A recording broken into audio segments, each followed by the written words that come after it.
Well, first off, it started out with bird watching and then seeing birds with rings and reporting them, and then you get a life history back. And that kind of sparked my interest in bird migration and bird movements.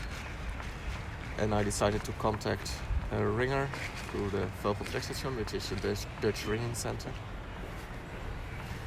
And that way I came into bird ringing and I was trained to be a bird ringer. And today we're trying to catch gulls and watterbirds for the avian influenza survey.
If they are scared of something, they can fly away quite easily, so you don't catch them very well.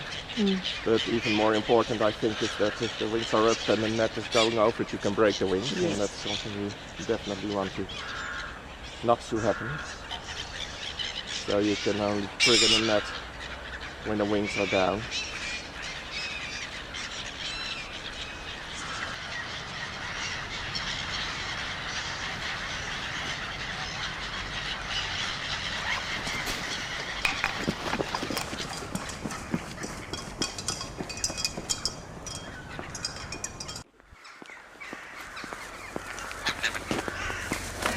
Not as many as I was hoping for, but sometimes you just have to make sure you get one.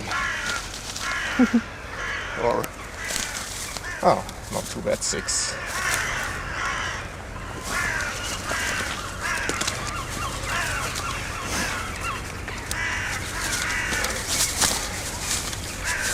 When we catch them, we ring them.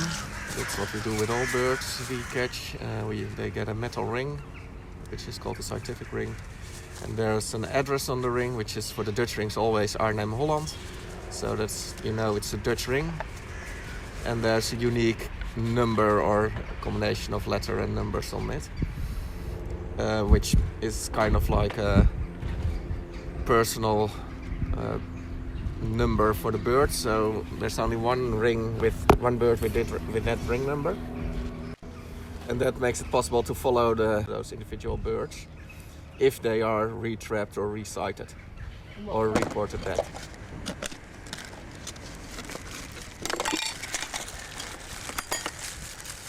And these are the stork rings, and these are in the Netherlands, these are the biggest rings, the rings for swans.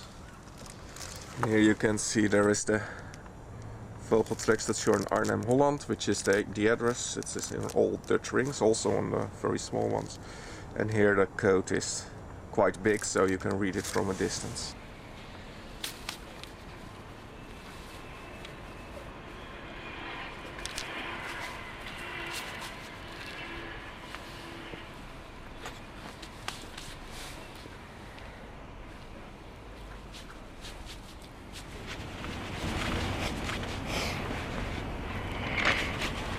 Okay, the first thing we always do when handling the bird is putting the ring on. Every bird species has its prescribed ring size.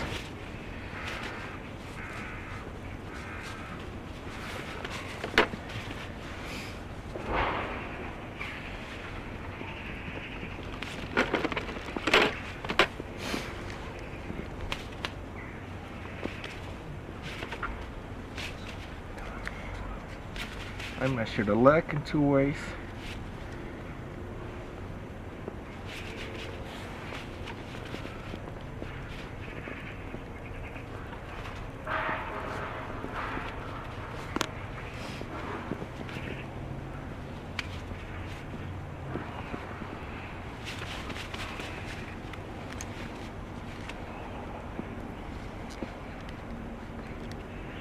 I measure the head.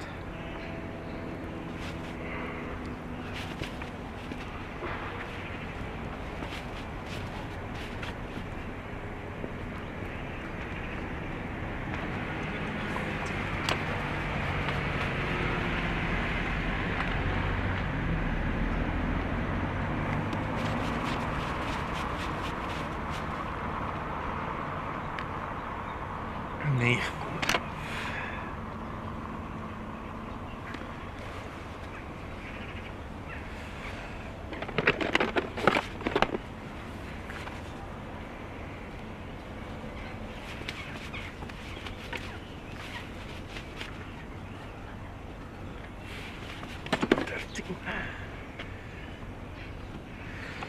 So I took some measurements. I look at the age of the bird. This is a full adult bird, so it's born in 2018 or before. I'm going to take the swabs. Something most general public didn't know of before Corona, but now everybody knows what it is. And off we go.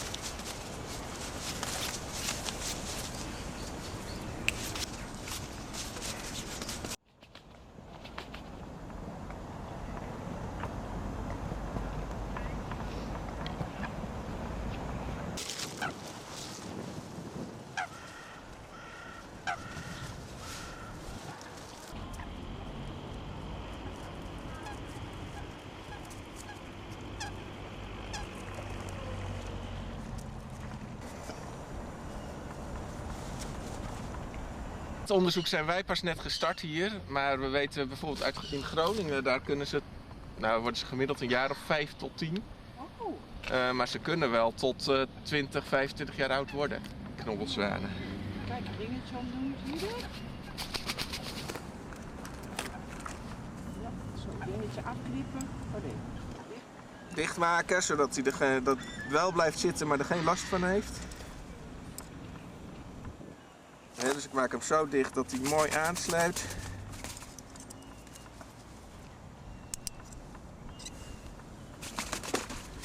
Mooi, dan kan er niks tussen komen, kan hij niet blijven hangen. En dan meten we een aantal dingen. 10,50.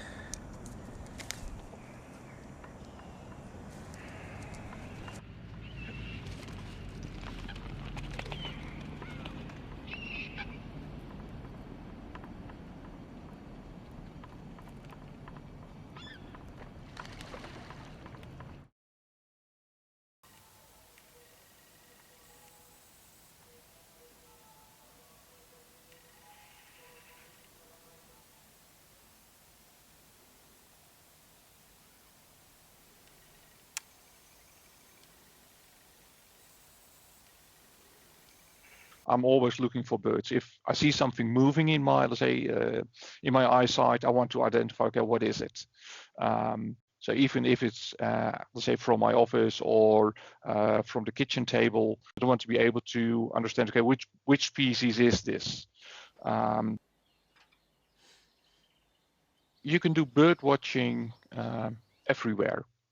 So like you already do, let's say, we're watching birds on your balcony or from your balcony. That's already bird watching.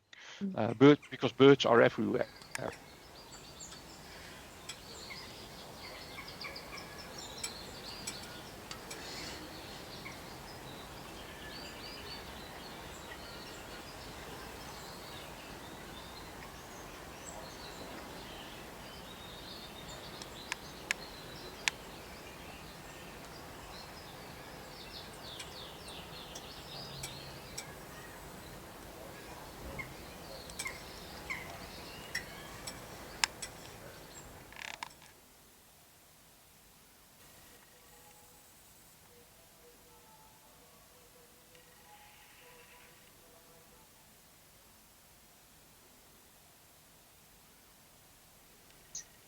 Rare species are species which are, let's say, not often seen in Holland. And with not often, it means less than, let's say, 10 sightings a year, for instance. So it's almost a game to try to see those rare species, trying to find something different than quote-unquote ordinary birds. Yeah. Regardless of the fact that ordinary birds are also nice to see, but yeah, where I get a notification on my phone that a rare species is seen, yeah, wherever. I pick my binoculars, pick my telescope, jump in a car and drive to it and want to see the bird. So that's how far it has gone.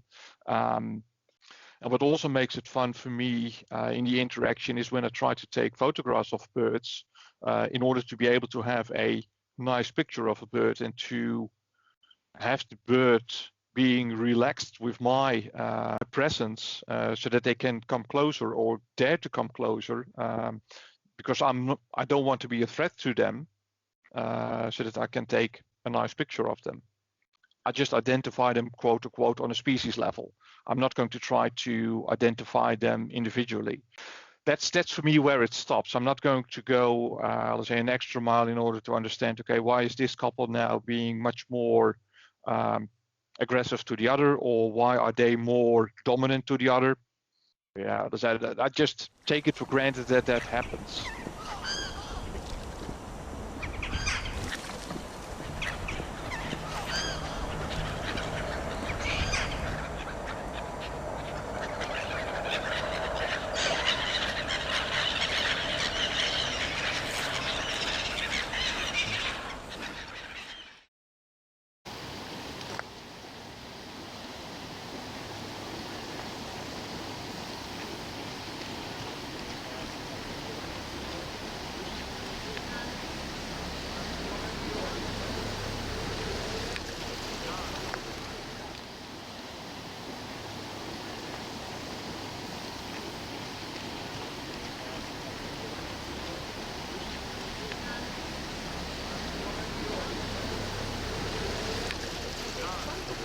Bah, je pense que pour s'intéresser au vivant, faut déjà aller à sa rencontre et du coup, faut sortir.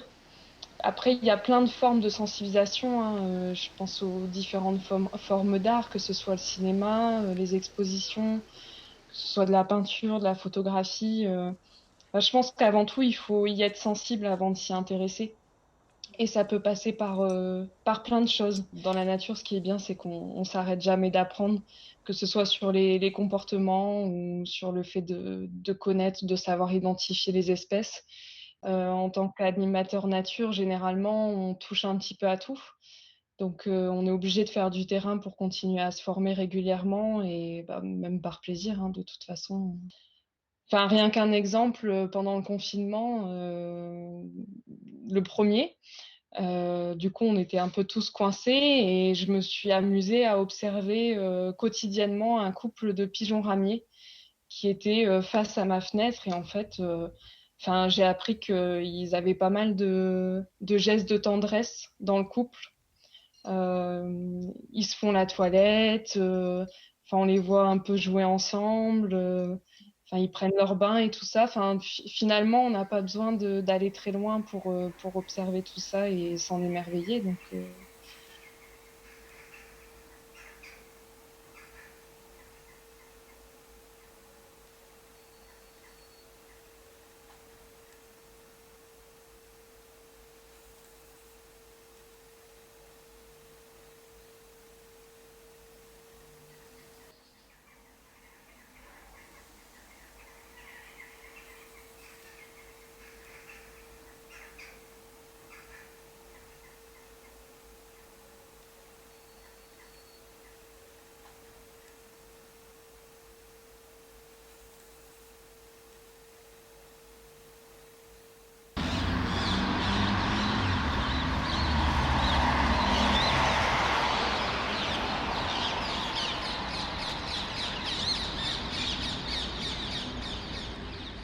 On est un petit peu là, c'est un exemple d'une espèce qui est exotique, hein, puisque donc la perruche à collier, logiquement, elle vient d'Inde et d'Asie.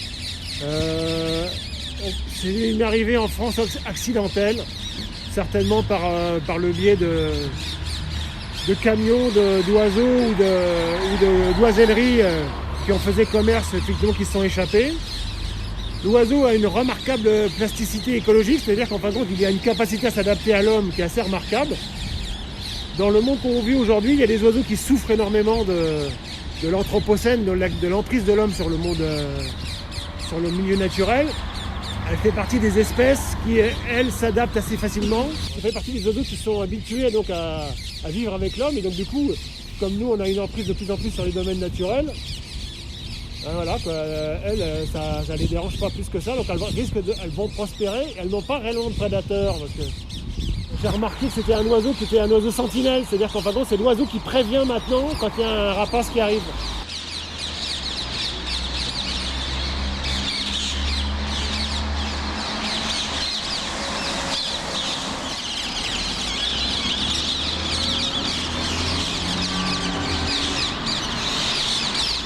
Moi, quand on dit qu'il y en a de trop, je dis qu'il y a 26 000 chasseurs dans le département du Nord, donc c'est pas 4 000 perruches qui vont poser un problème. Quand celle-ci, elle prospère, chaque année, on perd une espèce dans la région des Hauts-de-France. On perd des espèces comme ça dans l'indifférence générale, parce que les gens sont de moins en moins sensibles à la nature. Les endroits sauvages, on les compte sur les doigts d'une main maintenant. Donc pas étonnant que les oiseaux viennent dans les milieux urbains, là où il y a les hommes, parce qu'aujourd'hui il y a presque plus de nourriture en ville que de nourriture à la campagne avec l'agriculture intensive. Donc voilà, moi j'ai envie de dire, c'est qu'il faut que les gens ils sachent s'émerveiller de la nature, qu'on apprenne à vivre avec la nature et pas contre la nature. On a fait des années, des siècles et des siècles pour la dominer. Maintenant il faut passer des siècles à vivre avec intelligemment, l'harmonie, je pense que. Donc les oiseaux, s'ils ne dérangent pas, ben voilà, quoi. S'il faut leur laisser 20 platanes au milieu d'un parking en plein milieu d'une ville, elles n'ont rien demandé, les petites. Elles essaient de survivre. Elles, leur quotidien tous les jours, c'est la lutte pour vivre, quoi. Hein. C'est la survie, quoi. C'est en mode survie, quoi. Donc ça, on l'a un peu oublié, nous qui sommes dans une société de confort. Donc voilà, il faut leur laisser un peu de place, quoi.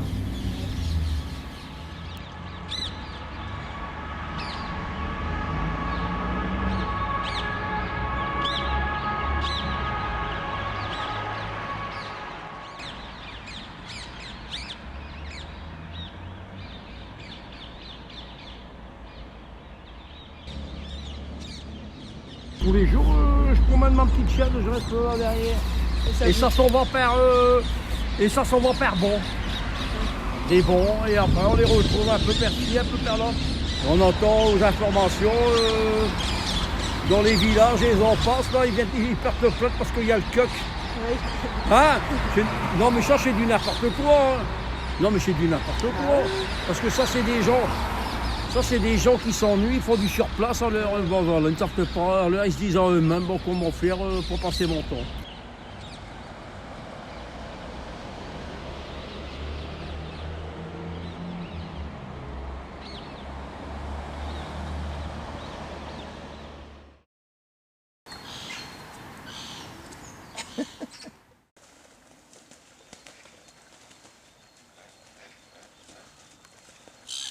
Because when I was a kid, I liked birds because they're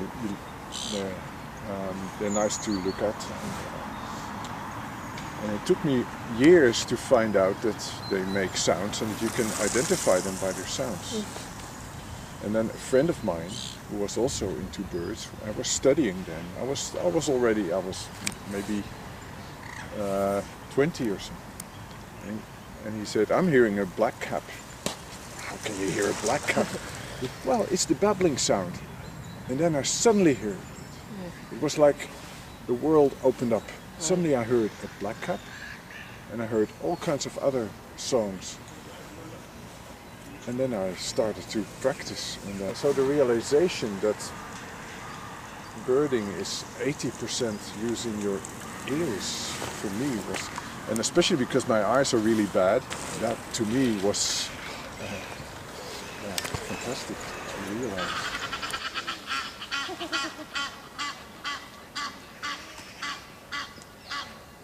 All the other kids used to call me, that's the good bird drawer. I used to draw birds all the time and get better and better at it.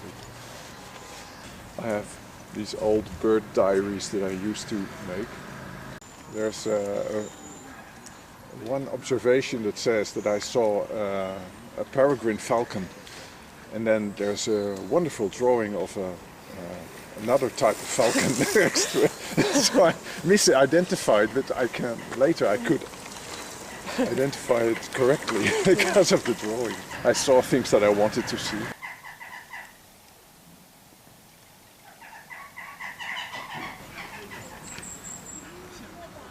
It's a gold crest because it doesn't go, but it stays on one note and on one volume. The fire crests have this crescendo kind of, and they are the more beautiful ones.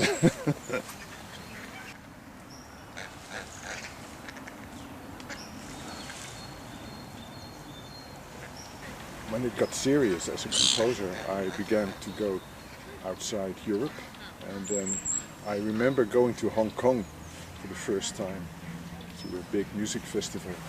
And I heard all these sounds that I didn't know.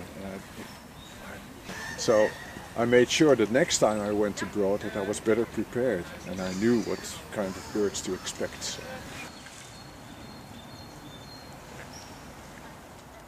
So. My music is about human emotions, it's psychology. When one blackbird is singing and the other one is singing, does one song sound better? Does it sound like that bird is stronger or bigger? Mm-hmm. We don't know.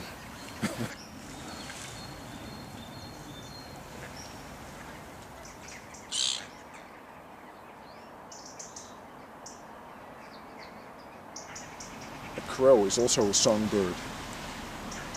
They have different sounds, but people don't experience them as songs. Mm.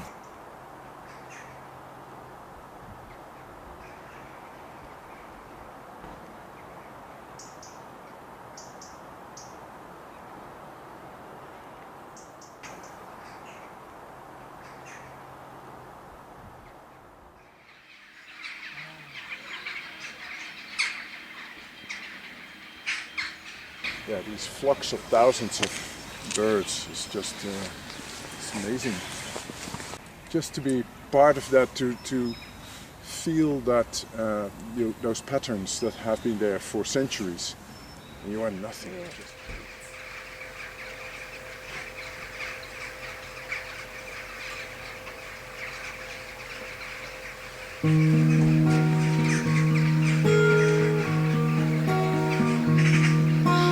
Crows live by twos, and I'd better be a hummingbird. I'd make friends with humans, I wouldn't have to speak.